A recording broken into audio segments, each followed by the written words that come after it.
Good morning, good evening to you, boss. I'm Disaster, and this is Disaster on the Radio, your digital safe haven where we dissect the absolute darkest corners of reality. Tonight, I have terrifying, distinct stories lined up for you, split across nightmare journeys that will test the very limits of your sanity. But before we step into the icy shadows of our first path, I have to ask you a question. Have you ever wondered what happens when the preservation of human flesh becomes an obsession so absolute that death itself is refused entry, keeping the mind awake while the veins freeze to stone? Autumn 1973, a private mortuary workshop on the desolate outskirts of Detroit. The sub-basement smelled perpetually of high-grade formalin, crushed white chalk, and the suffocating, oily stench of raw turpentine that coated the back of your throat. My name is Olivar, and in the freezing autumn of 1973, I did not operate a standard mortuary service for local municipal hospitals or grieving families. I spent my solitary nights beneath the concrete foundation of Detroit, consumed by a singular, pathological obsession with static preservation, the art of halting biological decay entirely while the human organism is at the absolute peak of its vitality. Overhead, a single unshaded light bulb hung from a frayed cloth wire, swinging gently in the damp draft to cast long, dancing shadows across my massive laboratory glassware filled with amber and crystal-clear chemical formulations. I adjusted my heavy leather apron, its stiff surface dark and stiffened by decades of dried industrial reagents and dark fluid stains that had soaked deep into the hide. On the cold marble slab at the center of the room sat my hand-blown glass distillation carboys, humming softly as low gas burners beneath them bubbled custom mixtures of transparent resins and synthetic fixatives. I walked slowly toward the heavy oak cage anchored in the far corner of the damp workshop, where my latest subject lay strapped to a low wooden cot. He was a traveler pulled from the quiet night streets, systematically dosed over 48 hours with a precise, low-frequency paralytic agent that rendered his speech and limbs entirely weightless and mute. His eyes tracked my every movement with frantic, animal terror, the pupils dilated to black pools under the harsh light of the hanging bulb. Behind those unblinking eyelids, his central nervous system was fully operational, his mind roaring in complete, helpless awareness of every footstep echoing across the concrete floor. I reached through the wooden bars and pressed my calloused fingers against the warm, beating carotid artery in his neck, feeling the rapid, frantic pulse of a heart that was about to be trapped in crystal forever. "Do not fight the silence, my friend," I whispered, my voice flat and echoing in the cold dampness of the basement. "Tonight, you step out of the decay of time." I unlocked the heavy iron latch of the cage, the hinges screeching sharply against the stone walls, and prepared the leather transport gurney to move him to the marble slab. The cold autumn wind outside rattled the small, iron-barred storm windows near the ceiling, driving a fine mist of freezing rain against the thick, stained glass panes. Down here, 50 feet beneath the bustling city streets, no sound of traffic or human life could penetrate the thick limestone walls of my subterranean sanctuary. I rolled the leather gurney alongside the wooden cot, its iron wheels squeaking softly against the damp, unpolished concrete floor. The man's breathing was shallow and rapid, his chest rising and falling in sharp, desperate hitches that strained the leather straps securing his torso. I picked up a large brass syringe, its heavy glass barrel filled with a thick, glowing violet fluid that shimmered under the sway of the overhead bulb. This compound was the crown jewel of my life's work, a synthetic preservation agent designed to instantly vitrify cellular walls upon entering the bloodstream without stopping neurological activity. I carefully wiped his inner forearm with a swab of cold alcohol, the sharp, medicinal odor mingling with the heavy stench of resin and turpentine in the air. He tried to twitch his fingers, a pathetic, infinitesimal shudder of muscle tissue that died before it could even flex his pale skin. "Every breath you take from this moment on is borrowed from eternity," I murmured, pressing the tip of the heavy steel needle against his glowing vein.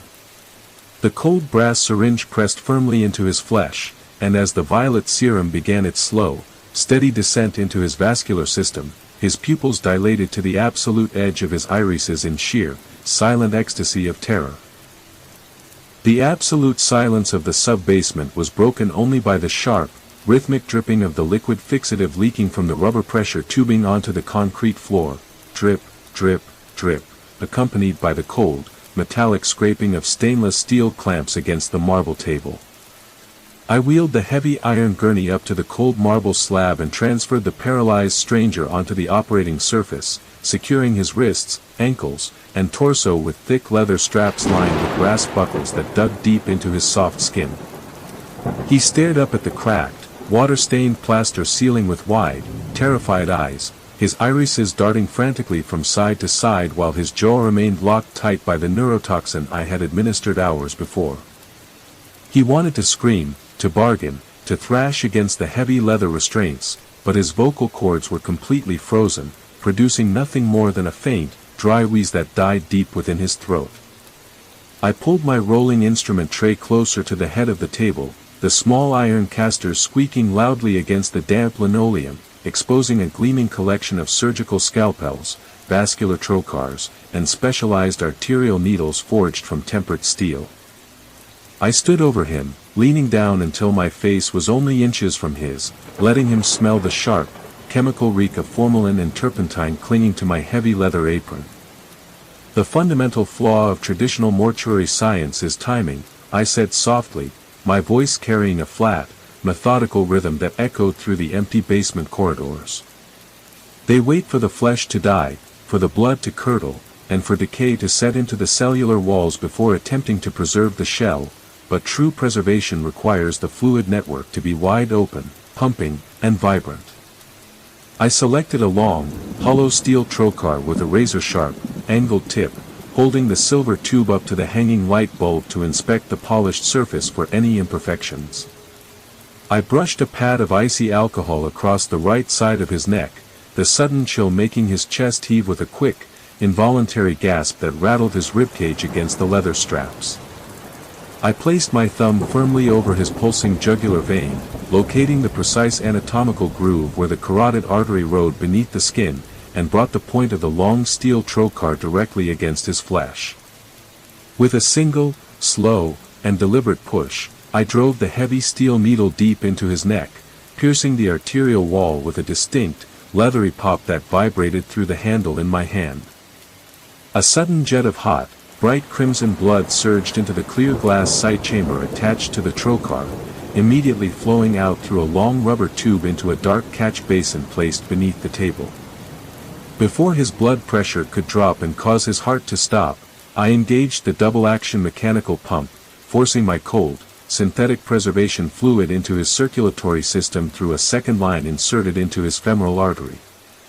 The icy, clear chemical mixture flooded into his blood vessels, instantly chasing out his natural life force and replacing his warm blood with a dense, resinous fixative that hummed like liquid ice as it entered his body.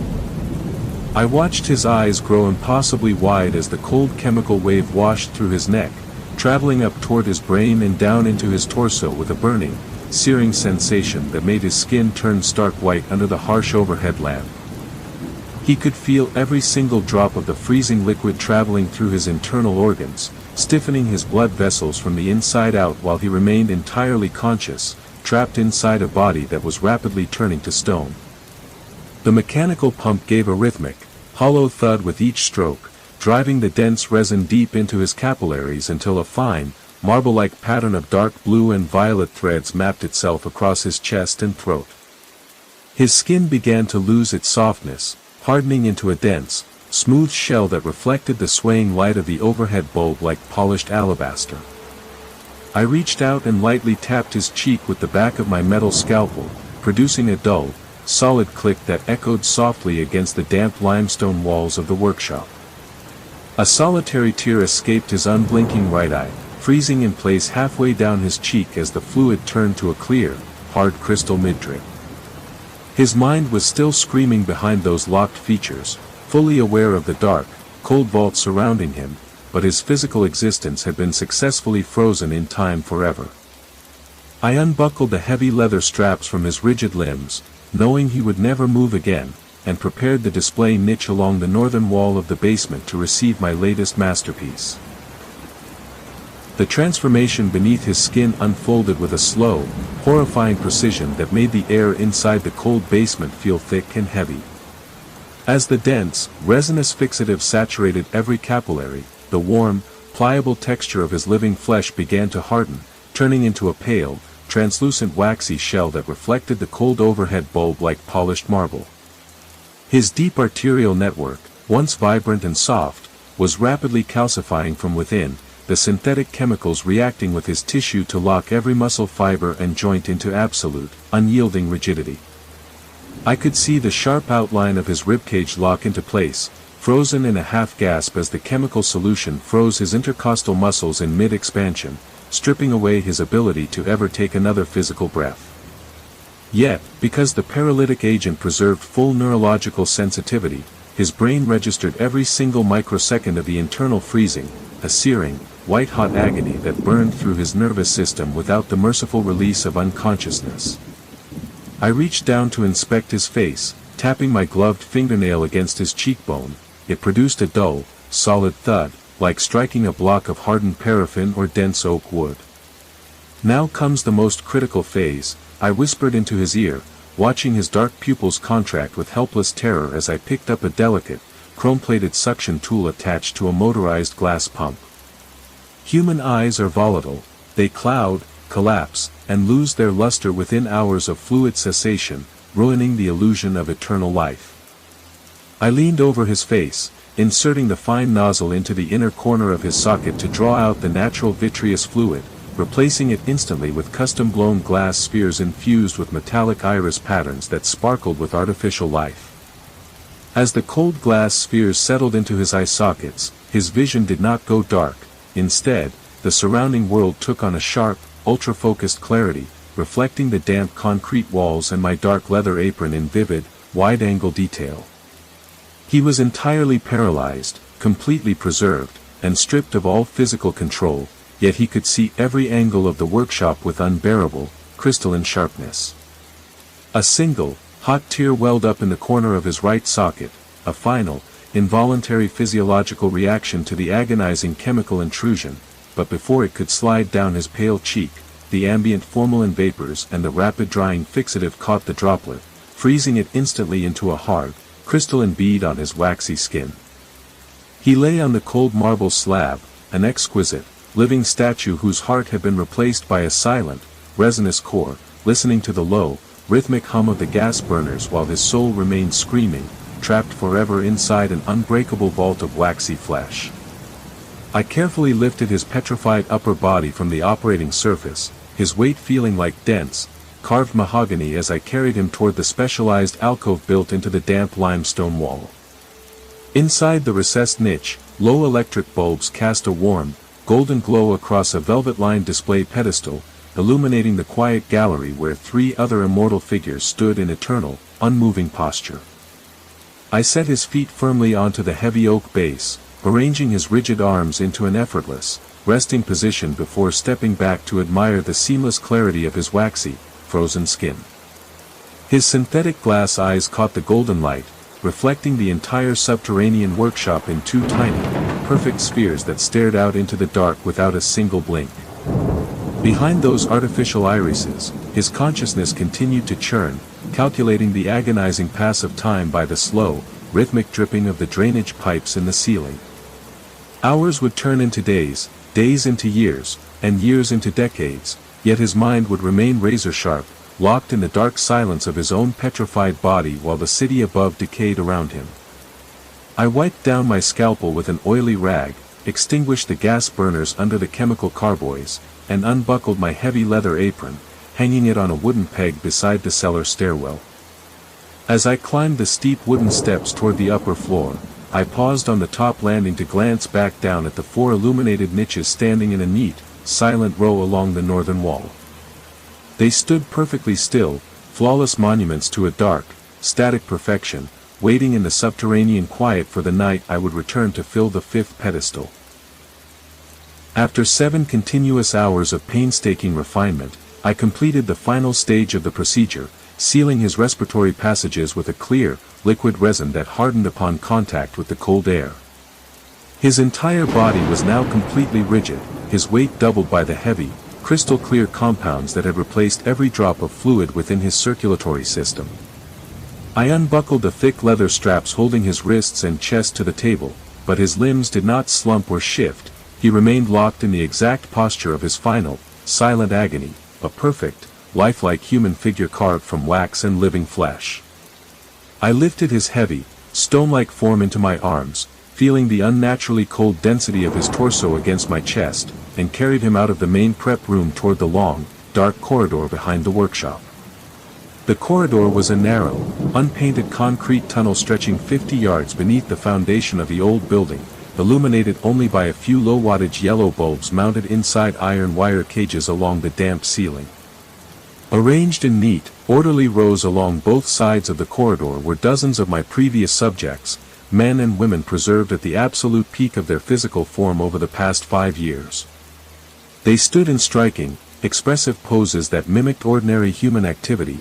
A young woman in a velvet dress was frozen in mid-stride, holding an antique leather-bound book open in her hands. An older man sat motionless in a carved oak armchair, his glass eyes staring intently into the dark void of the hallway.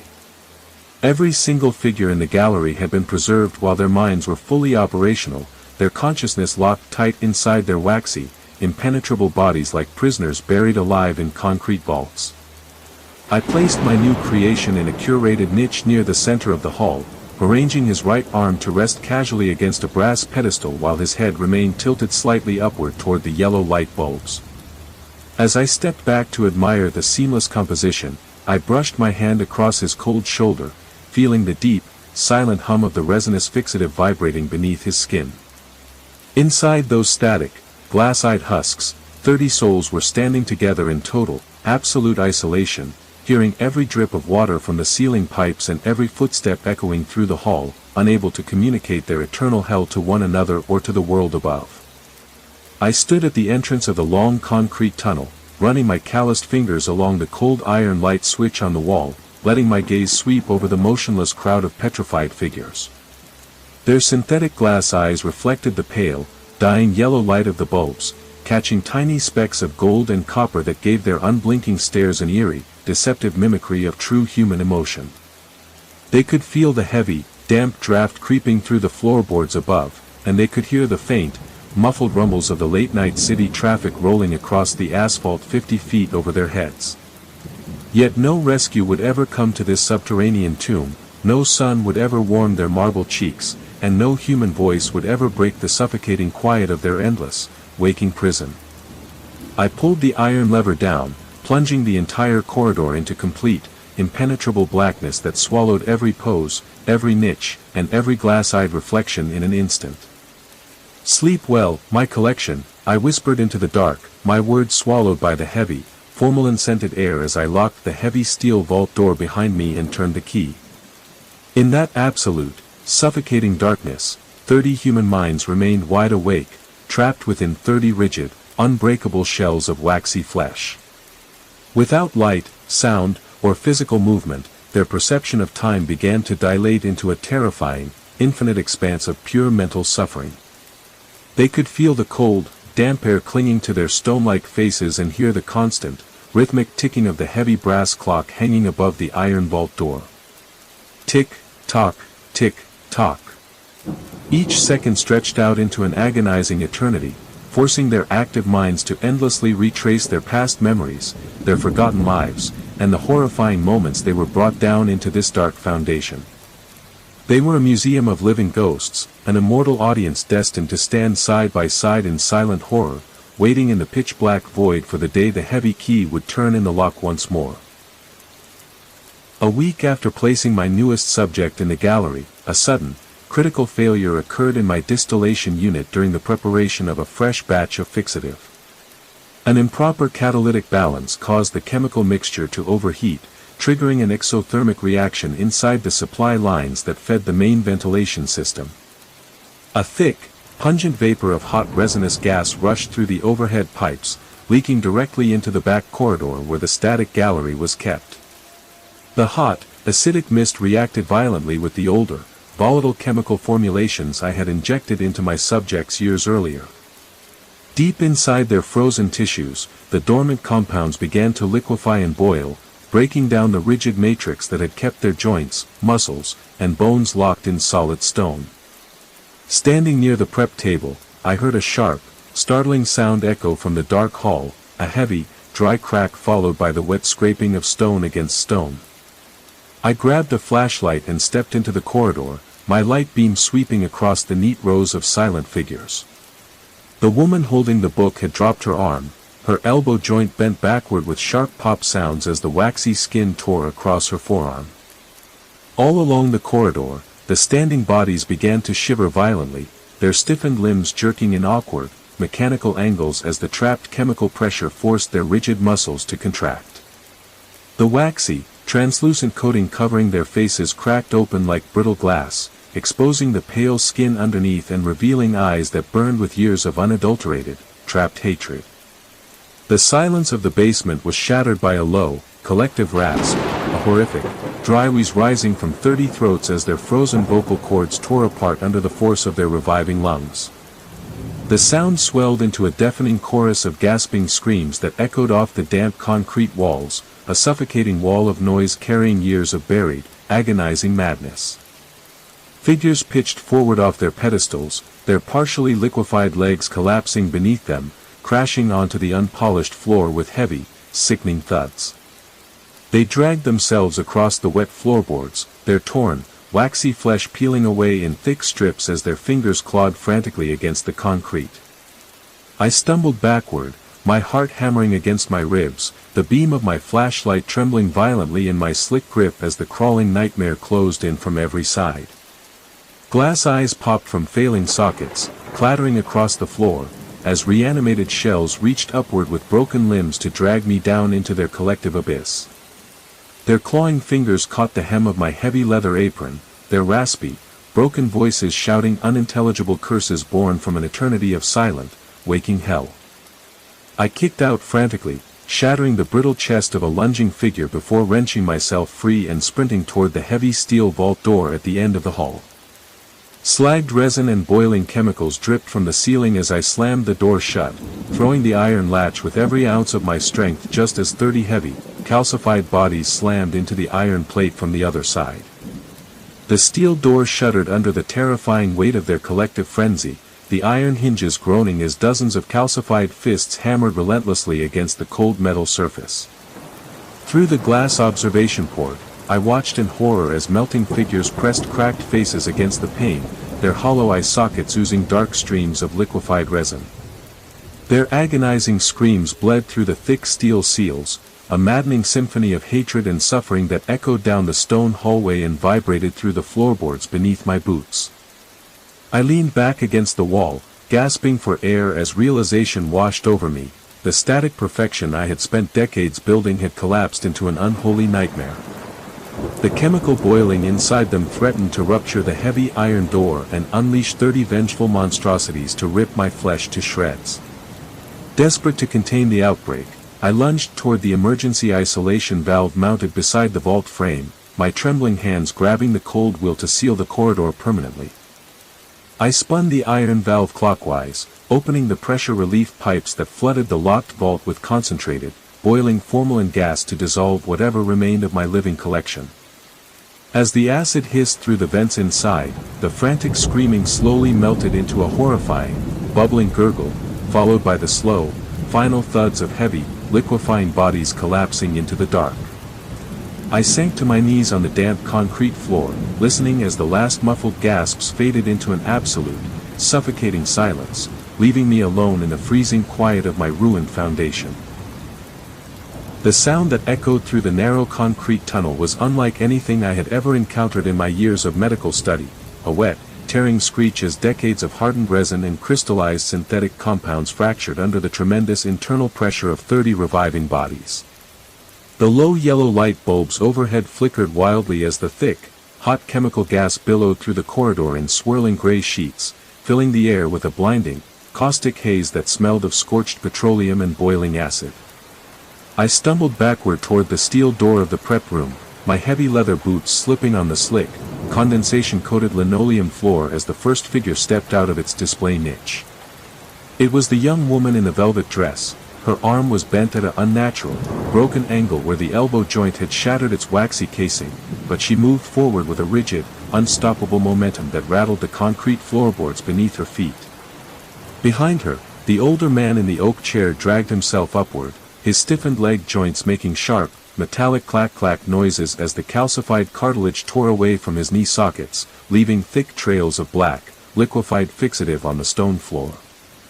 I reached into my apron pocket and pulled out a heavy steel bone saw, raising it with a trembling hand as the crowd of living statues surged forward in total, terrifying unison. "Stay back!" I screamed, my voice cracking against the claustrophobic walls of the tunnel, but my words meant nothing to entities that had spent 5 years trapped in total, silent paralysis while their minds screamed into the void. The woman reached out with her left hand, her fingers stiff and hard as cast iron. Before I could swing the saw, her cold, waxy grip locked around my throat with a force so sudden and crushing that my larynx caved inward with a sickening crunch. 2 more figures stepped up beside her, the man from the coal mine area and my newest subject from a week ago, their pale, translucent arms extending through the chemical mist like heavy stone pillars. Their glass eyes, fixed in permanent wide-angle intensity, stared down into mine without a single trace of pity or human warmth, reflecting only the burning, black hatred that had fermented in their minds throughout their eternal imprisonment. They dragged me backward toward the main prep room, my feet kicking uselessly against the concrete while my lungs fought in vain to draw a single breath of air through my crushed windpipe.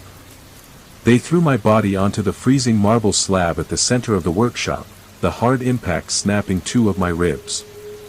Before I could roll off the table, heavy iron clamps were slammed shut over my wrists, my ankles, and my neck, locking me into the exact position I had used on dozens of victims before me.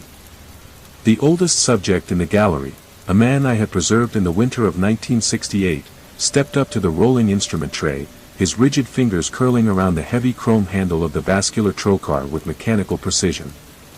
He didn't hesitate, nor did he offer a spoken sentence.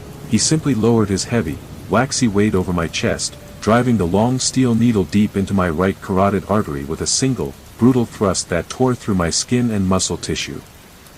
Hot, bright arterial blood spurted into the clear sight chamber, dripping into the catch basin below as the subject engaged the double-action mechanical pump, reversing the flow of the distillation carboys overhead. The icy, dense resinous fluid flooded into my blood vessels with the force of a frozen river, instantly chasing out my living warmth and hardening my circulatory network from the inside out. I felt my heart give its final, agonizing shudder as the chemical solution froze my chest cavity in mid-gasp, locking my lungs, my spine, and my facial muscles into an unbreakable, permanent vault of waxy flesh. My vision remained completely intact, magnified and sharpened by the chemical crystallization taking place within my optic nerves, allowing me to see every detail of my workshop in vivid detail. The 30 subjects did not destroy the laboratory or break through the upper doors. Instead, they returned to their respective positions along the dark concrete tunnel, stepping back into their niches and settling into their familiar, static poses as the chemical vapors slowly cooled and hardened once more. When the Detroit police force finally breached the heavy iron door of the sub-basement 3 weeks later following complaints of a foul, chemical odor, they found the gallery standing in absolute, silent order. At the center of the prep room, standing upright upon a raised marble pedestal near his distillation equipment, stood my own rigid, fully preserved form, my skin smooth and waxy, my hands gripping a steel scalpel, and my bright glass eyes staring out into the empty dark for all eternity.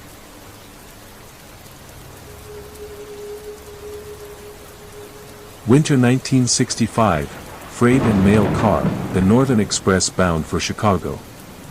The iron wheels roared against the frozen steel tracks in a dry, rhythmic screech, clack, clack, clack, a relentless, metallic pulse that echoed across the vast, snow-covered wastes of the Midwestern countryside. My name is Edward, and in the bitter winter of 1965, I worked as a heavy cargo handler on the midnight run of the Northern Express, managing the isolated wooden freight car coupled to the absolute rear of the train.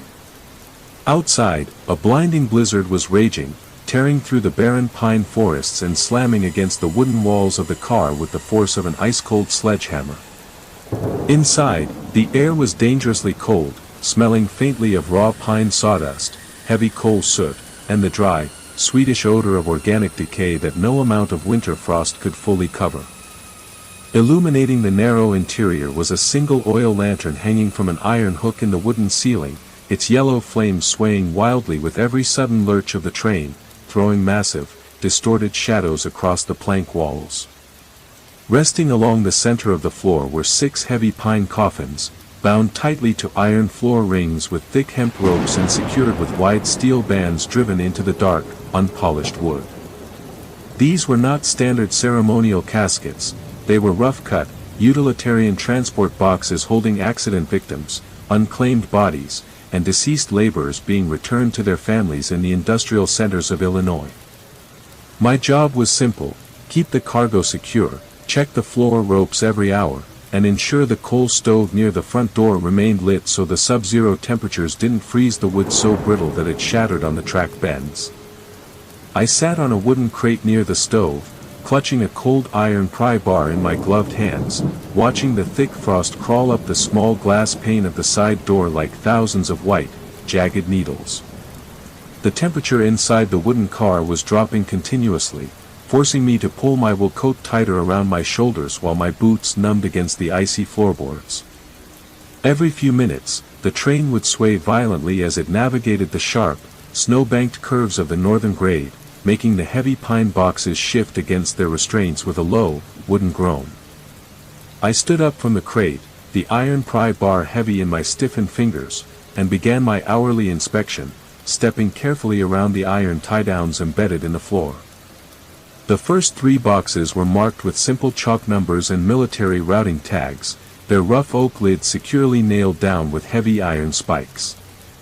The 4th box, however, was different. It was larger than the rest, crafted from dense, dark walnut wood, and bore a faded yellow shipping label stamped with the words, "Unknown Mail, Rail Collision, Route to County Coroner."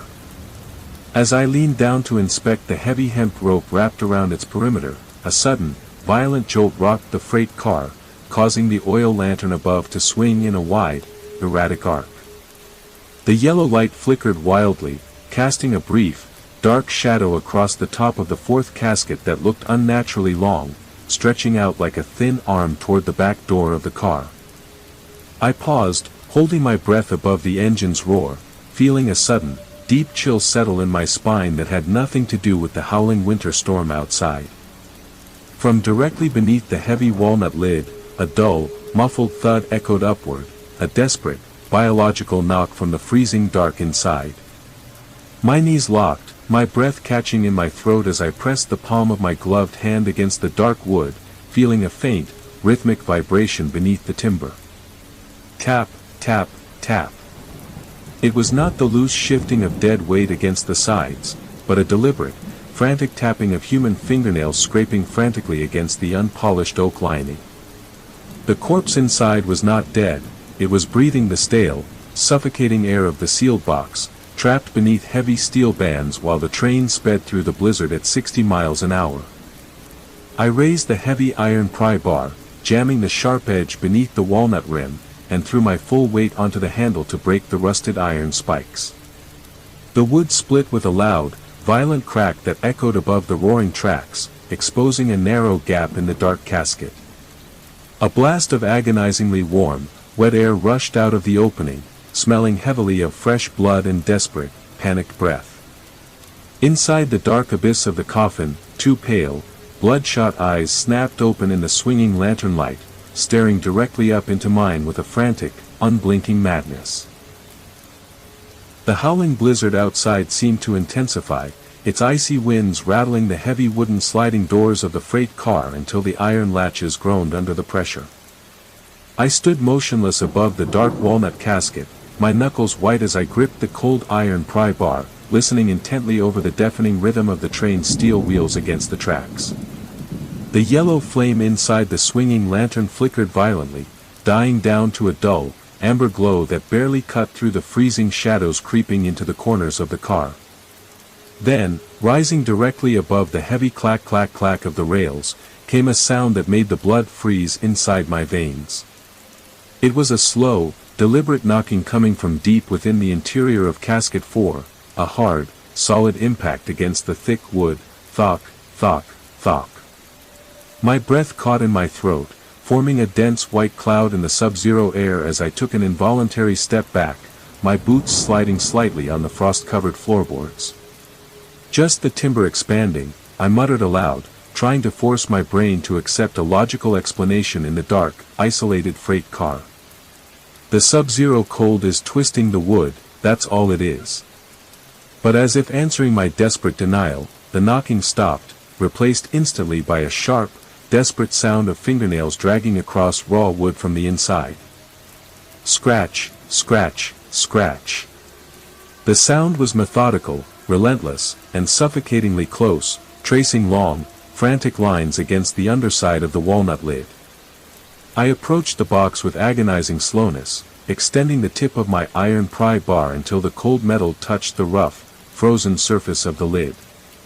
The moment the iron made contact with the wood, a violent, heavy blow struck the lid from below, so powerful that the entire 100-pound box jumped against its hemp restraints. The thick hemp rope strained and creaked against the iron floor rings, and I watched in sheer horror as the heavy steel bands binding the middle of the casket began to bend outward under an impossible, unnatural force. A low, guttural rasp echoed from within the sealed box, a sound that was half-drowned gasp and half-animal growl, vibrating through the dark timber and into the soles of my boots.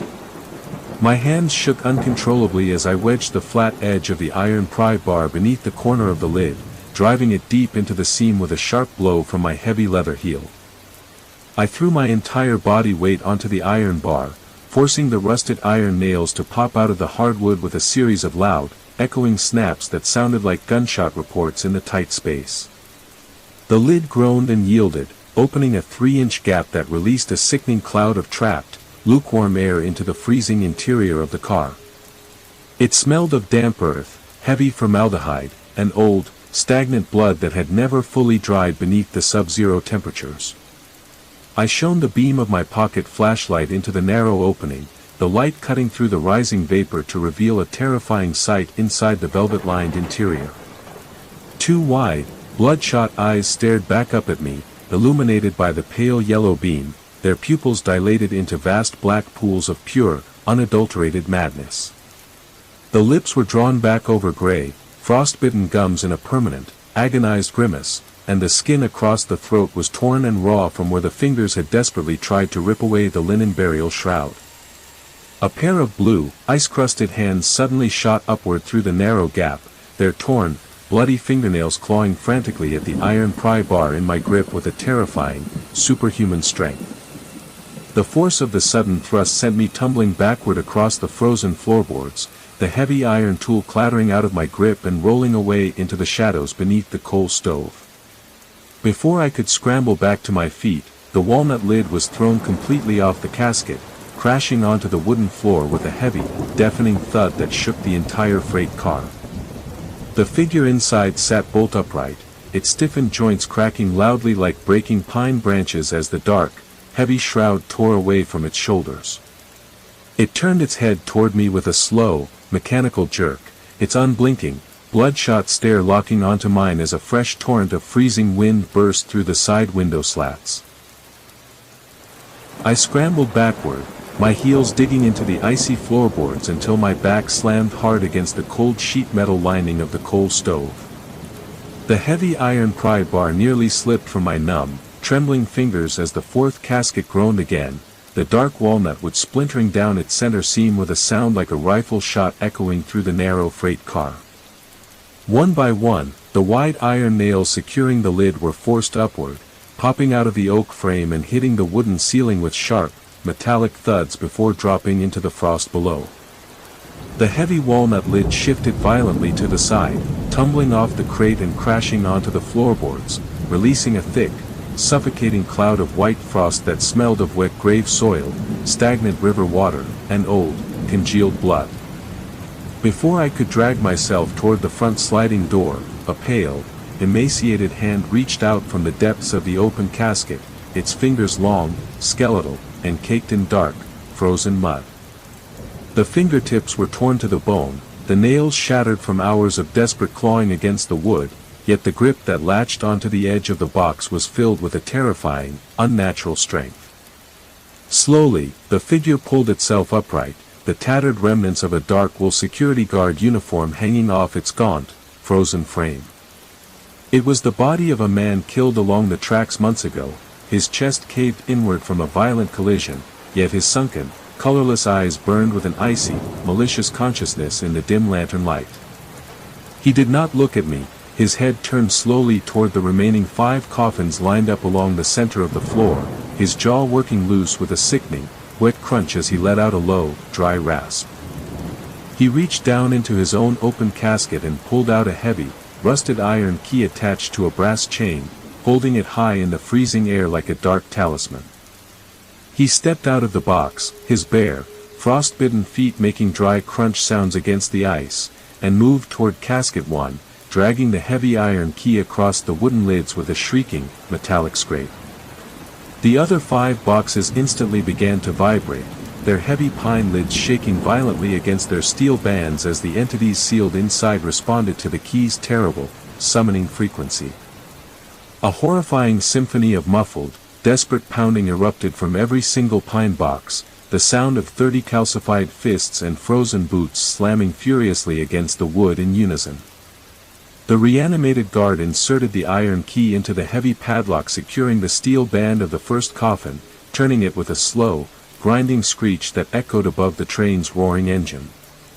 Click. The lock snapped open, and the heavy pine lid was instantly thrown upward, crashing against the wooden rafters of the roof before falling back into the dark corridor. A towering figure dressed in torn military uniform sat up from the box, its head tilted backward at an unnatural angle, its jaw working open and shut as it inhaled the bitter, blizzard-filled air. One after another, the guard moved down the line, unlocking the padlocks with mechanical precision, unleashing a nightmare army of frozen, reanimated cadavers into the tight space of the car. They stepped out into the swaying freight car, their stiffened joints popping loudly like snapping timber as they gathered around the glowing coal stove. Their pale, frost-bitten faces were completely devoid of human warmth, their sunken eyes fixed on me with a collective, unholy hatred born from an eternity of cold, silent burial. I gripped the iron pry bar with both hands, my lungs burning as I shouted into the howling wind, but my voice was completely swallowed by the deafening roar of the train speeding into the dark winter night. The 6 reanimated figures began to close in from every side, their torn, bloody fingers extending through the freezing vapor to drag me down into their endless, ice-cold hell. The screech of the iron key dragging across the dark wood echoed through the freight car like a razor blade scraping against glass, drowning out the roar of the blizzard outside. The entity stopped beside casket 1, raising its torn, mud-caked hand and smashing the heavy iron key down onto the central lock plate with a single, devastating blow. The rough-cut pine lid split down the middle with a deafening crack, spraying sharp wooden splinters across the floor, while the heavy hemp rope snapped like dry twine. From inside the shattered box, a hideous, contorted figure rose, its torso wrapped in filthy, blood-soaked bandages that clung to exposed, gray bone. Without pausing, the guard entity moved down the line to caskets 2, 3, 5, and 6, shattering their locks and tearing away their iron bands with a methodical, terrifying rhythm. These were not whole bodies returning to life. The remaining boxes contained illegally harvested organs, severed limbs, and incomplete anatomical specimens packed in coarse salt for black market medical trade. As the lids were smashed open, dark, shadowy phantoms poured out from the raw wood, monstrous, incomplete specters formed from the lingering agony of those whose remains had been stolen and desecrated. They filled the narrow, freezing car, their spectral forms flickering wildly in the amber glow of the swinging lantern while the temperature plummeted to a lethal, Arctic cold.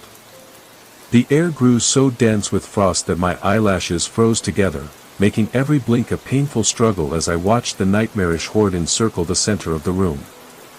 The guard entity turned its sunken, hollow eye sockets toward me, pointing a pale, skeletal finger directly at my chest while the surrounding phantoms drifted closer, their icy breath smelling of rot and ancient earth.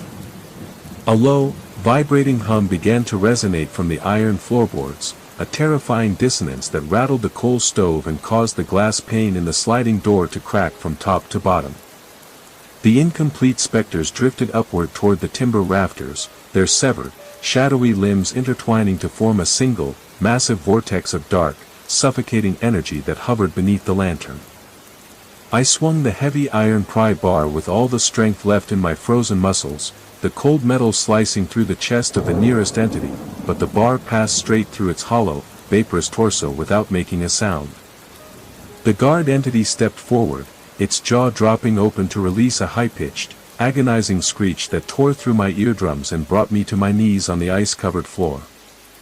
They surged forward in unison, dozens of icy, phantom hands reaching into my chest, their frozen fingers wrapping around my heart with a force so sudden and absolute that my pulse ceased in a single, terrifying instant. My vision began to blur, the amber light of the lantern fading into a deep, impenetrable blackness as the sub-zero air rushed out of my collapsing lungs for the final time. Yet even in death, my consciousness did not dissolve into peace, it was trapped inside my frozen corpse, forced to observe the dark aftermath unfolding within the sealed car.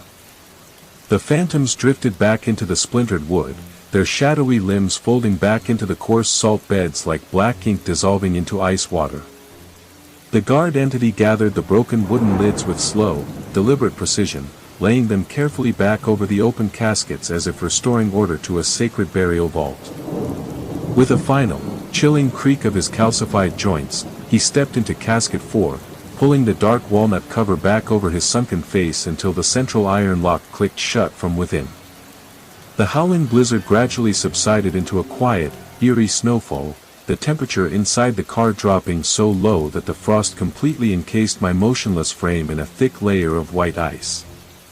When the Northern Express finally pulled into the Chicago rail yard at dawn, the yard workers unlocked the heavy rear freight car to find the wooden interior completely empty, save for 6 neatly arranged, untouched pine caskets.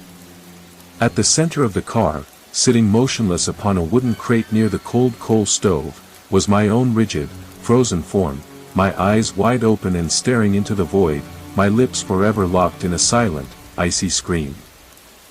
I lunged backward toward the door that connected the freight car, my hands slamming against the heavy iron latch with frantic strength. The mechanism was completely frozen, covered in a thick layer of blue ice that welded the steel deadbolts shut against the frame. Behind me, the wind howled through the blizzard as it smashed open the outer panels, sending freezing gusts of snow swirling into the cabin and blowing out the lantern's tiny flame. We were plunged into a pitch-black, freezing void, illuminated only by the faint, eerie blue luminescence glowing from the transparent skin of the specters. I swung my cold iron pry bar with all my remaining strength, striking the lead guard entity across its caved-in chest. The metal tool hit his chest with a dull, hollow thud. The entity did not flinch, it extended its long fingers and gripped my right wrist, its touch so impossibly cold that my skin instantly turned dark purple and lost all sensation. The surrounding phantoms surged forward, their forms merging into a dense wall of darkness that pressed against my face and chest. They did not claw at my skin or draw blood, instead, they began to draw the living warmth directly out of my blood, flooding my veins with the same eternal, arctic chill that had trapped them beneath the frozen earth. I felt my heart slow down to a dull, sluggish thump, thump, thump, as my lungs filled with icy mist and my knees buckled onto the frozen floorboards. My vision began to blur, the blue light fading into a vast, silent gray void, while the sound of the train's iron wheels died away into absolute silence, leaving me trapped in the frozen dark with the lost cargo of the Northern Express. Inside that silent, paralyzing gray void, my mind remained horrifyingly aware, anchored to a body that no longer obeyed a single conscious thought. I could feel the razor-sharp frost creeping through my bone marrow, turning every drop of fluid in my tissue into rigid, jagged crystals that locked my limbs in place. The guard entity released its grip on my blackened wrist, standing over my collapsed form like a silent judge before a court of forgotten souls. Around my helpless body, the shadowy specters began to move with rhythmic, unnatural purpose, their translucent forms weaving through the freezing air like trails of blue smoke. They gathered the scattered remnants of the shattered pine caskets, picking up every sharp splinter, every rusted iron nail, and every torn hemp rope with delicate, ghost-like movements. As they touched the broken wood, the splintered planks fused back together with low, resonant hums, the fractures dissolving beneath their spectral touch until the 6 boxes stood completely restored along the center floor. The guard entity pointed its pale, skeletal finger toward casket 4, the walnut box that had held his own restless corpse. 2 of the floating specters lifted his emaciated body into the air, lowering him gently back into the dark velvet interior as if laying a sacred king into his eternal tomb. Before the heavy walnut lid slid back into place, his hollow, sunken eyes turned one last time toward where I lay frozen against the cold stove. A faint, terrifying whisper echoed directly inside my skull, bypassing my ruined ears entirely, a dry, rasping voice born from decades of solitary burial. "You are the keeper now," the voice echoed, vibrating through my petrified spine. "You will ride the midnight rail forever." The heavy lid slammed shut, and the central iron lock clicked into place with a finality that shattered the remaining air in my lungs. One by one, the other specters dissolved back into the pine boxes, their severed limbs and incomplete shadows sinking into the beds of coarse salt like rain soaking into parched earth. The heavy wooden lid settled into their frames, the iron bands snapping tight around the timber with sharp, metallic cracks that signaled the end of their waking revolt. The temperature inside the freight car plunged even deeper, passing beyond any natural cold of the winter into an absolute, unnatural zero that sealed the entire room in crystallized time. A thick layer of white ice expanded rapidly across the floorboards, covering the iron coal stove, and encasing my motionless body in a glass-like shell. My eyes remained wide open, frozen in an unblinking gaze that stared directly at the dark walnut casket resting 10 feet away in the center of the car. Outside, the iron wheels of the Northern Express continued their relentless, rhythmic screech, clack, clack, clack, as the train thundered through the roaring blizzard toward the Chicago rail yard. Yet inside the wooden car, no sound existed except for the slow, agonizing pulse of my own trapped consciousness, condemned to watch over the 6 dark coffins for all eternity in the freezing, pitch-black silence of the midnight train. When the Northern Express finally ground to a screeching halt at the icy platforms of Chicago's Central Rail Yard at precisely 4:15 in the morning, the freezing fog hung low over the steel tracks like a heavy shroud. The yard crew, wrapped in thick wool coats and carrying heavy brass lanterns, stepped cautiously toward the isolated wooden freight car coupled to the rear of the engine. They noticed immediately that the side wooden doors were slightly ajar, swaying back and forth in the bitter morning wind with a slow, mournful creak that echoed across the empty switching tracks. When the head conductor pulled back the heavy sliding door, a wave of Arctic air rushed out, so unnaturally, violently cold that the men instinctively stepped back, their breath freezing in dense white clouds before their eyes. Inside, the narrow interior was a scene of total, incomprehensible destruction. All 6 heavy pine and walnut coffins had been completely shattered from the inside out, their thick oak lids split down the middle and their iron binding bands twisted like thin wires. The rough-cut wood was strewn across the floorboards, coated in a thick, shimmering layer of deep frost that sparkled like ground glass under the yellow light of the workers' lanterns. Yet, there were no bodies inside the broken boxes, no remains, no anatomical specimens, and no trace of the cargo that had been documented on the manifest when the train departed from the northern woods. In the far corner of the car, slumped against the iron wall near the frozen, dead coal stove, sat Edward. His body was locked in absolute rigidity, his hands still clutching the cold iron pry bar with a grip so tight that his knuckles had turned stark white beneath the ice. His eyes were wide open, staring straight ahead into the empty, dark expanse of the freight car with an expression of quiet, frozen horror that time could never erase. Across his chest, etched deeply into his frosted wool coat by the jagged touch of a dozen phantom hands, was the dark, distinct outline of the railroad's official mark alongside the exact date and time of the doomed midnight run. A heavy, unnatural silence settled over the inspection crew as the lead investigator reached out with a leather-gloved hand to touch Edward's shoulder. The moment his fingers grazed the frosted fabric, a sharp, crystalline ring vibrated through the air, and a sudden spiderweb of fine cracks spread across Edward's petrified face. The men gasped and stumbled back toward the open doorway as a faint, lingering vapor of stale, sub-zero air seeped out from between his locked lips. It drifted into the lantern light like a ghost, carrying with it the unmistakable, metallic tang of dried blood and old, petrified salt. Deep within the floorboards beneath their boots, a subtle, rhythmic vibration began to pulse, a phantom echo of iron wheels churning endlessly against invisible tracks. It was not the movement of the static train standing at the platform, but the spectral momentum of a journey that had no intention of ever reaching a final station. The Chicago police force would eventually rule it an extraordinary case of severe exposure and hypothermia caused by a structural failure of the rear car during the blizzard, quietly closing the file and burying the mystery beneath layers of administrative paperwork. They ignored the official inventory discrepancies, the impossible sub-zero temperatures recorded inside the closed box, and the fact that the 6 iron floor rings had been torn outward from the solid timber as if dragged by a colossal, invisible anchor.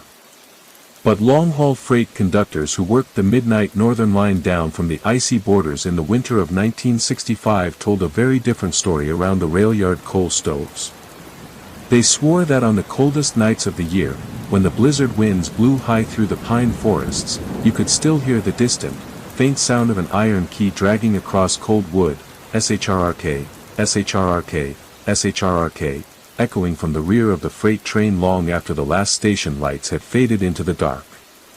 They claimed that if you stood too close to the tracks as the Midnight Express thundered past, you could see a single, unlit car at the end of the line, its glass window frosted white, and 2 pale, unblinking eyes staring back out into the freezing void. Good morning, or good evening to you, boss. This has been Disaster on the Radio. Tonight, we traveled through 2 very different, yet equally unforgiving vaults, from the silent, waxy corridors of Detroit's underground mortuary to the freezing, cursed floorboards of the Chicago-bound death train. 12 chapters, 2 relentless nightmares, and 1 undeniable truth: some cargo is never meant to reach its destination, and some preservation carries a price far greater than death itself. Until our next transmission, turn off your lights, lock your doors, and keep your eyes on the road. Good night.